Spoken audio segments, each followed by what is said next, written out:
This is Killer Innovations, a show about ideas, creativity, and how you can innovate. Welcome to the Innovator's Garage, where you learn to create your next game-changing killer innovation.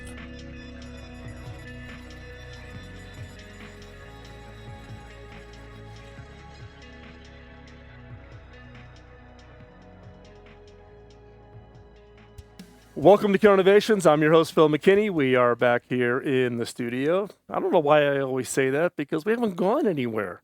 Like everybody else in the world, we are in lockdown. Many of you have commented about the backdrop if you've been watching the videos over on YouTube or Vimeo or wherever we're posting these. That is actually a shot from my ranch. I cannot complain. I've had a beautiful environment, but hopefully you all are staying safe as we get through this COVID experience. It'll be definitely one for the history books.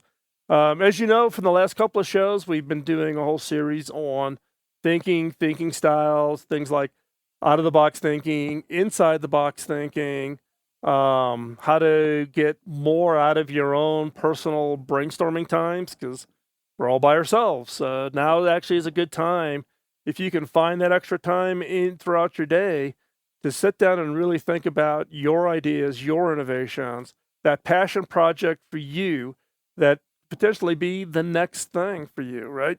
So this brings me to today's guest. Today's guest has a new book, got delayed by COVID, and I'm sure that'll be a topic in today's interview.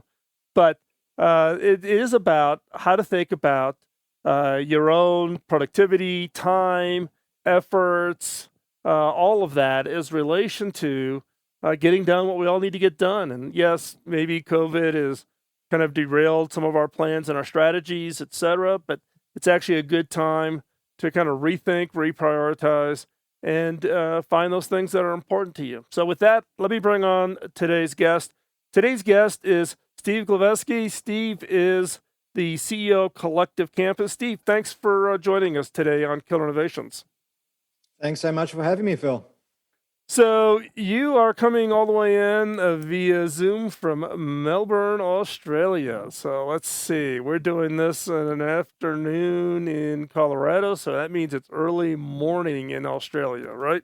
It is early morning. It is about 20 to 8 in the morning on my watch. And that means that I am now able to venture outside, because we are currently going through an 8 p.m. to 5 a.m. curfew, courtesy of COVID-19 over here, and also in lockdown, not able to venture more than 5 kilometers from home, which is okay, because just within that 5-kilometer radius, I can make it to the beach. So hey, if I'm at the beach, to me that is the pinnacle of freedom. So I'm okay. Yeah, now I have a clear understanding what your priorities in life are. So, hey, Steve, introduce yourself to the guest. Give us a little bit of background on you. Sure. So, like many people, I guess I went through the motions of going to university, getting my degree, getting my master's, and then climbing the corporate ladder and essentially conforming to society's conventions of what success looks like. And for me, that meant working for KPMG, Ernst & Young, Macquarie Bank in the investment banking space here in Australia, getting to that 6-figure salary, the business class flights, all that good stuff that we associate with success. But for me, I found myself in my early 30s, late 20s at the time. I just felt miserably comfortable in a way. So I was comfortable. I had all the boxes ticked, but for me, I didn't think that the work I was doing really aligned with my strengths, my passion, my purpose. And so for me, despite reaching these levels, I just gave it all away. And I went off to pursue entrepreneurship. It's been about 8 years, and that's taken me through various roads with Collective Campus, which you introduced at the start of the show, which is essentially a corporate innovation and startup accelerator.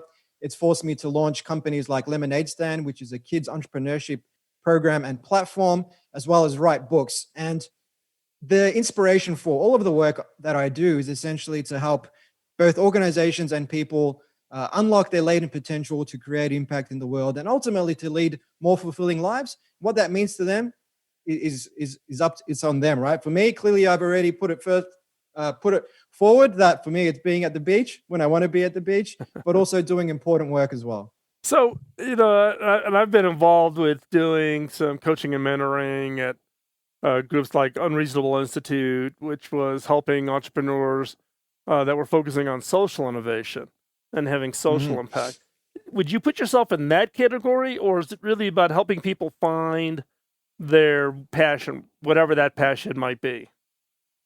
Look, I tend to not to put that label on things, but if you wanted to, you could, particularly with Lemonade Stand, because our premise with Lemonade Stand is that for every license we sell in the developed world, we will donate a license to children from socioeconomically disadvantaged areas, whether they be in the inner city in a developed city, or whether they be, say, in South America. So currently we've got a number of licenses out in places like Honduras, for example, because I've always felt, well, not always, but since I got into this game of entrepreneurship, that entrepreneurship is the great equalizer, especially in today's day and age, where if you have an internet connection and a device of some kind, you can make anything happen, providing that you actually apply yourself, you've got the know-how, and you just have a pretty good relationship with the adversity that will inevitably come your way. So you say Lemonade Stand and licenses. Walk us through how that works for the Lemonade Stand project that you've got. Sure. So Lemonade Stand is essentially a software as a service platform, which is predominantly for children from the age of 10 to 15. And it walks them through the entire sort of early stage entrepreneurial life cycle. Identify a problem, come up with a solution, define your business model, pull out your key assumptions, do some prototyping, test those assumptions, learn from that, and iterate. And it even guides children through pitching, marketing, all that sort of stuff. But when it comes to licenses, that is essentially a matter of either we work directly with schools, with governments, or with individuals. Now, with individuals, that's just a subscription. But with governments, they might purchase, say, 10,000 licenses to distribute to schools within, say, their municipality, for example. And that could be an annual license, could be biannual, triannual, whatever the case may be. And that's essentially what we do there. But then if we see that, say, a government here in Melbourne has purchased 500 licenses, we will then donate 500 to students, kids from lesser advantaged parts of the world. Interesting, because I came across a similar kind of a program in Rwanda. My wife and I invest in entrepreneurs in Rwanda, Africa. We've been investors in a company called Lakeside Fish Farms, and they hire all local staff and actually teach them to actually open up their own farms and be entrepreneurs and start their own businesses. But this particular one, it actually turned out the guy who founded it has become a friend.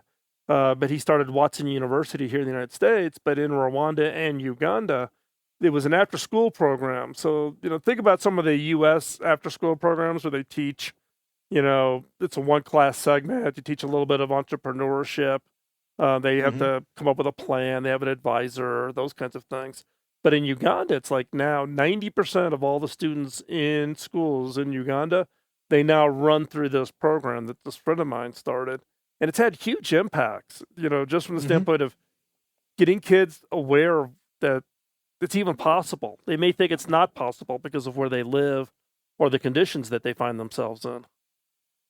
Yeah. And I think that's something that, unless you have explicitly been shown what's possible, you're just not going to think so. And even for a lot of people that have been raised not in Rwanda, but say in Melbourne, they think, oh, I'd never be able to do that. But realistically, I think that you might have these scripts embedded in your head from way back when that are very self-limiting. And you might think that starting a business is A, risky, and B, a very expensive proposition.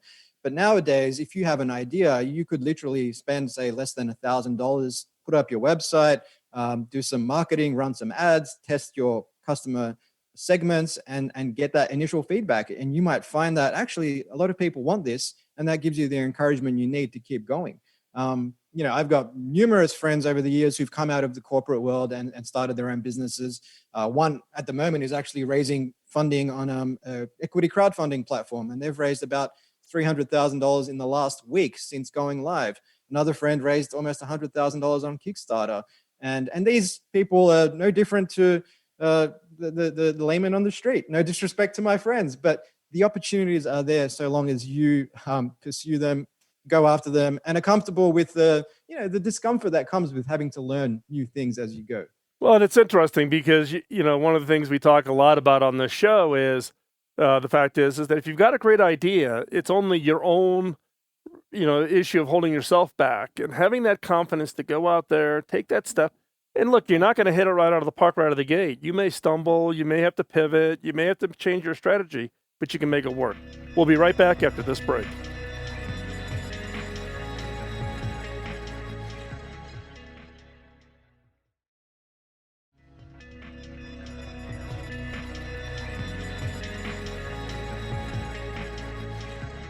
Well, welcome back to Innovations. Let's continue our conversation with Steve Glaveski, CEO of Collective Campus.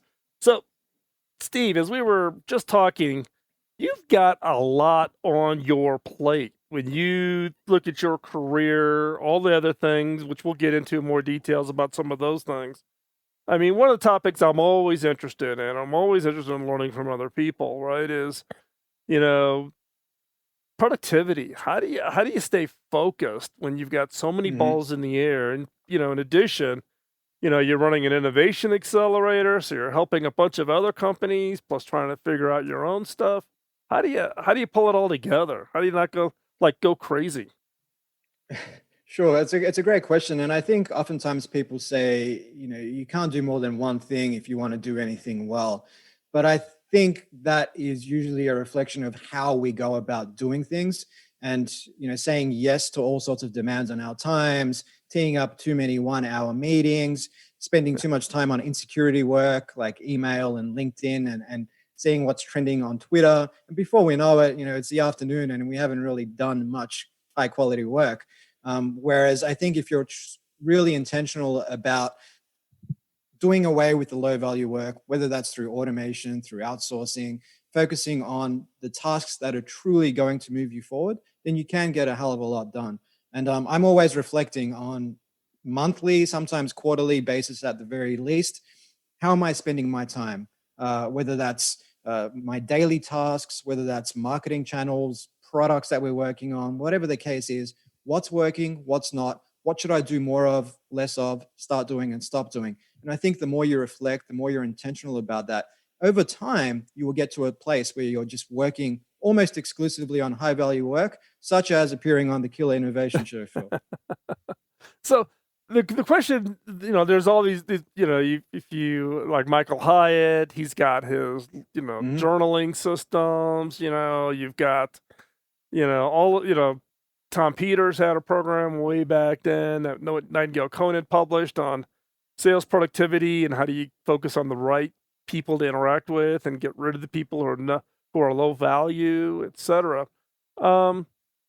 Is it something as simple as just logging your time when you said that you looked at what you spent, or was it kind of just sitting back in reflection and trying to say, okay, I'm spending roughly 20% of my time doing this and 80% of the time and I had to flip those? Or is it something a little more scientific than that? Yeah, look, it's definitely not so much logging every single hour of time that I spend. I think I consider myself a creative person, writing books, hosting podcasts, building companies. And I think if I was to log every minute, that would probably be a dampener on my creativity. But I think what I tend to do is I'll just reflect on, what's in my calendar. What do I know objectively about how I spend my time? And then just take stock of that and write that down. Now, for some members of my team, the reason I started thinking about this stuff was because we ran a 2-week experiment called a 6-hour Workday experiment about 2.5 years ago. And the aim was to try and get more done with less time. And the shorter Workday forced us to, it acted as a forcing function, forced us to automate, outsource, do away with meetings, and just focus on that high value work. And we found that after the end of the 2 weeks, productivity was as high, if not higher than what it was previously, but people had more time for play, for family, for friends, for all that stuff that goes on outside of the office, otherwise known as life. And I actually wrote about it for Harvard Business Review. It was in an article called "The Case for the 6-Hour Workday," and that did so well that it then inspired the book, which I'm sure we'll talk about. And so that's essentially it when it comes to why we did this and how we get the most out of our time. But it's not super scientific, but some people who ran that experiment, because not all roles are quantifiable, say like a sales role, where you've got how many people did I reach out to, how many meetings, how many conversions, and so on. With certain roles like design roles, you might use agile story points to keep track of how productive someone is over time. And they were able to reflect back on their previous 3 months. What are their average story points per week?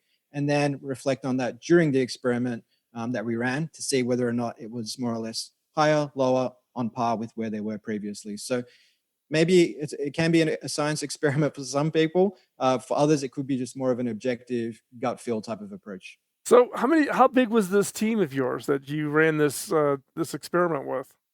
Yeah, so at the time, the core team at Collective Campus at the time was about 10 people that we ran this experiment with. So designers, marketers, sales, facilitators, strategy, technologists, a bit of a mixed bag. Like we've got an extended team of about 50 people around the world, which are predominantly contractors in those types of roles, but 10 in the core team. And pretty much everyone came back and said that they were feeling better. Pretty much everyone was more productive. The only person that wasn't was my co-founder at the time, who was on the fundraising trail for a blockchain-based spin-off that we were working on. And I don't know if you've done much fundraising, Phil, but that's not fun at the best of times. Right. So, you have to get used to a lot of rejection, Basically, which is why incorporating that rejection into your life is a good thing. I hit the stand-up comedy open mic night trail last year for 5 shows. That was a lot of rejection, but it definitely hardened me to it somewhat. Well, it's interesting though. I mean, you talked about, how do you think about it in the units of productivity, right? Whether it's agile story points or sales guys making calls, etc. But, one of my, I guess, dings at looking at productivity in some of those lights is you got to be careful of the metric you choose, because you can look like you're being highly productive, but does it really create value? And I'm a big person on OKRs. It's a big thing in our organization.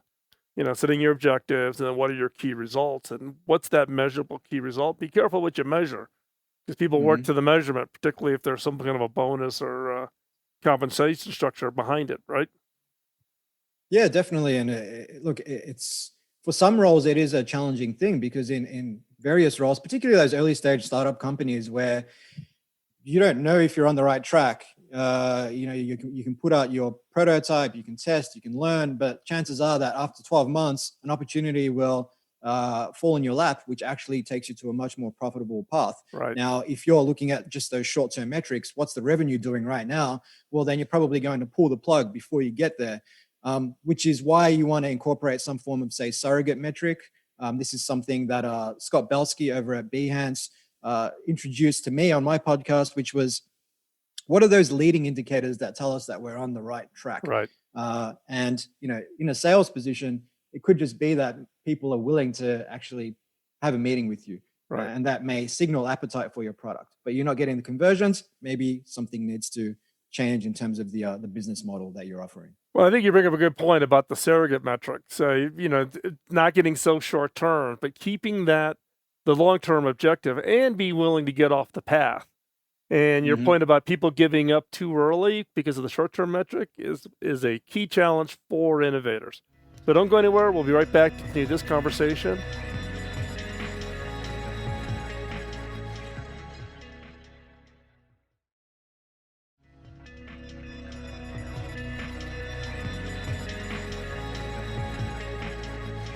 Well, welcome back to Killer Innovations. We're continuing our conversations with Steve Glaveski, CEO of Collective Campus. So, Steve, you talk about this article that you wrote for Harvard Business Review where you talked about the 6-hour workday and that it actually led to now this book. That's actually, when we do this podcast, the book is about to come out, but actually got delayed because of COVID. Let's talk about the book. Give us some context around the book. Sure. So the book is called Time Rich, Do Your Best Work, Live Your Best Life, coming out through Wiley in October. And the essential premise of the book is one about, the 8-hour workday. So if you look at the 9-to-5 workday, I mean, it harkens back to the Industrial Revolution, where we were all, either standing on assembly lines, we were digging through coal mines, we were working out in the farms, and you could draw a pretty direct line between presence and productivity, hours and output. But in the time since that 8-hour workday was ratified by the Fair Labor Standards Act, in the last 80 years or so, the nature of work has shifted so much. I mean, we're thinking predominantly with our brains. It's cognitive work. And it turns out that when it comes to cognitive work and getting into that, say, flow state that the psychologist Mihaly Csikszentmihalyi coined back in the 70s, where we're so immersed in an activity that the rest of the world seems to fade away, and we're up to 5 times more productive in this state, according to McKinsey. When it comes to doing that kind of work, turns out we can only get into that space for about 4 hours a day. You look at Charles Darwin, founder of the theory of evolution. He worked for about 5 hours. 1 hour of that 5 hours included lunch. Violinists at the Berlin Conservatory of Music, they dedicate 4 hours of deliberate practice a day to their craft. Now, that is deliberate practice, which means they're sitting down, they're focused purely on maybe learning a song, learning some scales, whatever the case may be. They're not sitting on their couch watching Netflix while they doodle away, almost involuntarily. And another study on this topic was one more recent, which looked at scientists. And they found that scientists who work 20 hours a week were twice as productive as their 35-hour-a-week peers. And the least productive group in this study were the scientists that work 60 hours a week. Because we might think that more hours equals more output, but over the long term, we're actually doing ourselves a disservice, because cognitively, we're not recovering, and we're not getting ourselves to that place where we're doing our best work. There is a difference between deep work and shallow level work. Now, the thing about that, though, these days is a lot of people struggle to get a single hour of that flow state deep work a day, because we say yes to all sorts of requests on our time. We're picking up our phone something like over 100 times a day, spending 4 hours staring at our screens, checking our email every 6 minutes, receiving more than 50 notifications on our phones a day. And we're just constantly interrupted, and we're just not being intentional about working on that high value stuff, doing away with distractions, and just getting stuff done. And that is the core premise of the book, wrapped up in a 3-minute spiel, Phil.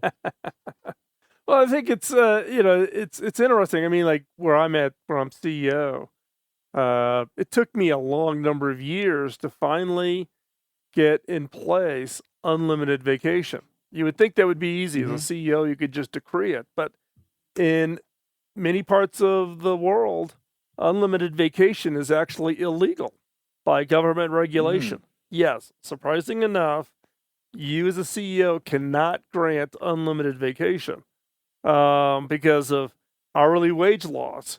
Not for salary people, but for hourly wage laws. There's all kinds of restrictions, and unlimited vacation is one of those things that gets hung up in government regulation. But what we have found, we finally worked through it all and got it all in place, so we're fully complying with laws and regulations. But everybody in all 200 staff have unlimited vacation time, was the boost in productivity and the reduction of stress. Because people then could prioritize family time, break time. They could manage their own energy level versus, feeling compelled that they got to be sitting at their desk, even though they're burned out and, can't focus. Those kinds of things. So I couldn't agree more. I think if you look at history, recent history and more distant history, starting with the distant history, Henry Ford, back in 1917, the Ford factory decreased the workday from 9 hours to 8 hours. And within 2 years, there was a they increased their margins by 100% during that period of time, despite cutting everybody's workday down. And more recently, last year, Microsoft Japan ran a 4-day work week experiment, and they found that productivity went up 40% as a result of that experiment. If you have less time to do things, tends to act as a forcing function, and means that you spend less time in nonsensical meetings, less time at the water cooler, and just more time getting stuff done. And if it frees you up to spend more time doing what you love to do, and more time with loved ones, more time taking care of your health, mental health, physical health, then you reinvest that energy back into your work, and you do a better job when you are at the office. So on the Microsoft deal in the 4-day work week, was that 4 10s, meaning 4 days a week, 10-hour days, or was it 4 8s? So meaning you just took 1 8-hour day out of the schedule. No, I believe that was taking just 1 day out of the schedule and leaving the other days as is, because if you increase the hours in that day, chances are that is going to be ineffective, because as I was saying earlier, you can only really get into that space of deep work for 4 hours. Right. And if you're sitting at your desk for 10 hours, a lot of us are lulled into this idea thinking that if we have lunch at our desk, we're more productive. If we are at our desks until 7 p.m., we're more productive. But I know from my time in the corporate world, and even until we ran that experiment at Collective Campus, like I was bound to these old ways of thinking about things. And I would be sitting at my desk by about 2 or 3 p.m. I would be past that point of diminishing returns mentally, cognitively, but I felt like I needed to keep sitting at my desk and just work on low-level stuff until about 6 p.m. and set a quote-unquote good example for my team. As a result of that, I'd be getting home at 7:30. The sun's gone down. It's late. There's not much else to do. So once we put in place that sort of short, and it's not even a hard and fast rule. It's more a case of outcome-driven work. Like if you think you can get your stuff done in 3 hours, fantastic. If you want to work longer, fantastic. But it really comes back to the outcomes that you're trying to deliver, and the way of work that works best for you, insofar as those outcomes are concerned as well. Well, and you pointed out that, you kind of count yourself in the creative class. I'm in the creative class, have been pretty much my entire career. I think creatives actually have a harder time at kind of this not sitting at the desk and not feeling productive, because it's, I don't know, you're kind of waiting for the muse, or you're waiting for the light bulb to go off type of a thing. And at least for me, what I found is actually most of my really good ideas don't come when I'm sitting at the desk. They come when I'm doing something completely different, unrelated to the task at hand. Totally. I actually looked at some of this stuff in the book in terms of when we go for a walk, our brain releases a brain-derived neurotrophic factor, because it associates it with the fight or flight sort of instinct. So this is our evolutionary programming coming into play. So if we're sitting at our desk and we're just struggling with having that creative breakthrough, we could be working on an article or putting together a sales proposal, whatever the case is, we would be doing ourselves a service by getting out in nature, going for that 20-minute walk, getting that BDNF flat out brains. And that's why oftentimes we have those breakthrough ideas when we are doing something completely unrelated to work. And it's also been shown to increase dopamine in the brain and just increase levels of well-being amongst people. So, sitting at your desk for 8 hours straight, you might think that you're doing great things. You're signaling to the rest of the organization that you're a hard worker, but signaling and reality are often two very different things. Yeah, it was actually interesting. When I first stepped in and I took over this role as the CEO, company's been around for, at that time, 22, 23 years. I've been here now. I've been the CEO for 8 years. It was either people were doing clearly the 9 to 5, or you had the other category of everybody doing, 80 hours a week. And, I'm the new CEO, so sending me emails at 2 or 3 o'clock in the morning to make it look like you're working hard was kind of a little bit of the culture inside this organization. And that's a tough, particularly for an organization that's been around for a long time, it's a tough habit to break. It's hard to get people to, not feel like it's, I got to be seen, I got to be sitting in the office, I've got to be viewable, all of those kinds of things. So We're going to take another quick commercial break. When we come back, we're going to continue this conversation. You're listening to Killer Innovations.